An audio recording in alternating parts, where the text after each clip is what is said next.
सद्गुरुनाथ महाराज की जय। आज आपण 12व्या शिवसूत्राचा अभ्यास करणार आहोत। ते सूत्र आहे विस्मयो योग भूमिका। परमपूज्य ताईंनी काश्मीर संयोजमच्या 50व्या प्रवचनात हे सूत्र स्पष्ट केले।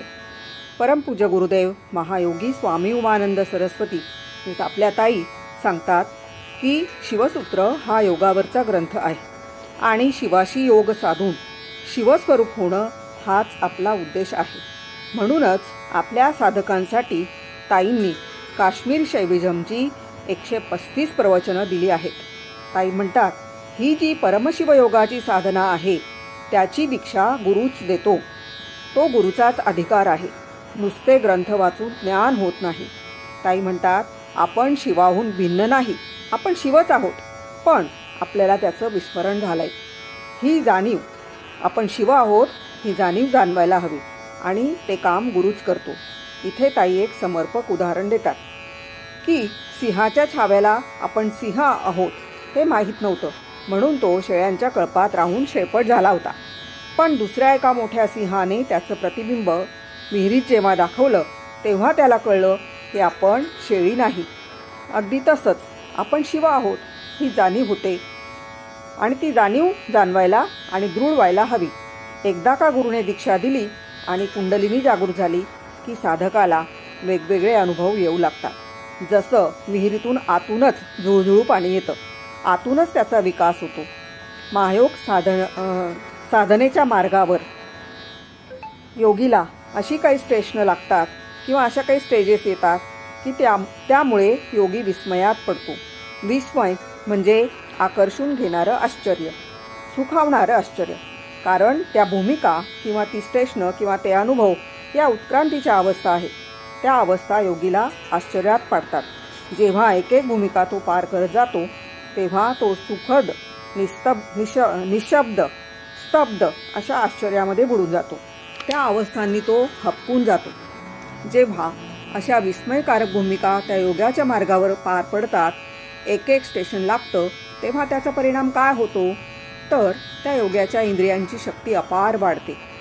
आता अंतरात्म्याच्या प्रभावाखाली सगळ्या शक्ती काम करायला लागतात। ऐकण्याची शक्ती, बोलण्याची शक्ती, पाहण्याची शक्ती, या सर्व शक्ती आत्म्याच्या प्रभावाखाली असल्यामुळे त्याच्या सर्व इंद्रियांची कपॅसिटी बदलते, त्याच्या म्हणजे योगाच्या। आणि त्यामागे कोण आहे याचाही अनुभव आल्यामुळे त्याचं परिमित मर्यादित संकुचित जीवन संपतं।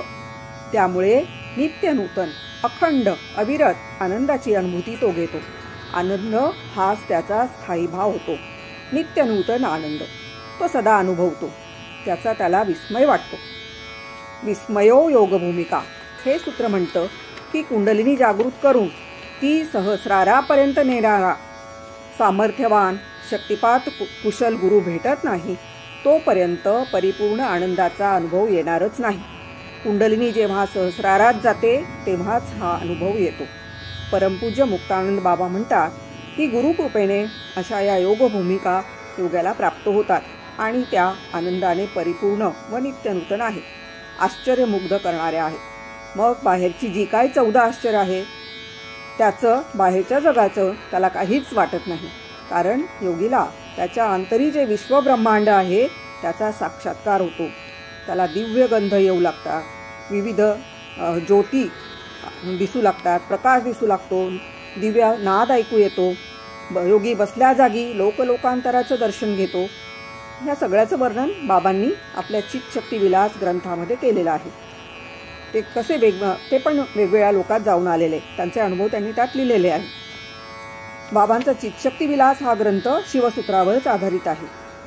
तसंच आणखी काय फरक पडतो की योगी जो आहे, जी वस्तू जी गोष्ट आवश्यक असेल ती बसल्या जागी मॅनिफेस्ट करू शकतो किंवा हवं ते शरीर धारण करू शकतो। अशा नित्य नूतन आश्चर्यकारक भूमिका योगी पार करत जातो। सद्गुरुनाथ महाराज की जय। महायोगी स्वामी उमानंद सरस्वती की जय।